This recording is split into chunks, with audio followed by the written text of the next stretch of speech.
আমি যদি বলি নরমালি আমি ডাকি, তো এটা ইংরেজি কি বলবেন আপনি? অবশ্যই আপনি পারেন এটা। একদম সিম্পল। I call right? আমি ডাকি।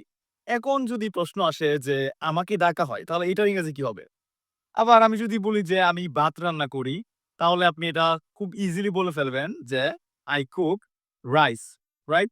এখন আবার আমি যদি আপনাকে বলি যে তাহলে আপনি বলেন যে ভাত রান্না করা হয়, এটার ইংরেজি। সো এখন একটু কনফিউশন কাজ করতেছে। সো এটা আসলে কিভাবে করব? So in today's video, I am going to talk about it. So let's jump into the video. Right. প্রথম বাক্যটা এমন ছিল যে আমি ডাকি। তাহলে কি হবে? I call আমি ডাকি। I call আমি তোমাকে ডাকি। I call you.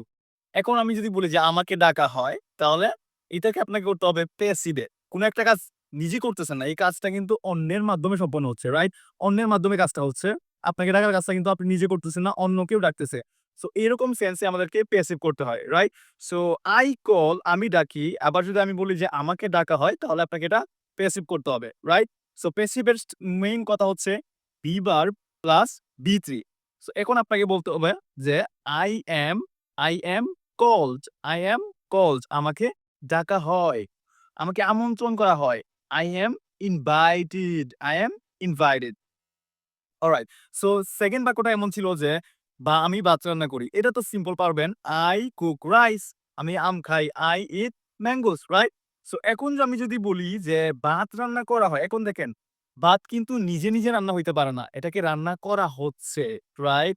সো এইখানে আপনাকে সেম কাজটা করতে হবে, প্যাসিভ করতে হবে। সো এই বাক্যটা যদি এরকম হয় যে ভাত রান্না করা হয়, তাহলে আপনাকে করতে হবে রাইস ইস কুকড। রাইস ইস কুকড মানে হচ্ছে ভাত রান্না করা হয়। একদম সিম্পল। প্যাসিভ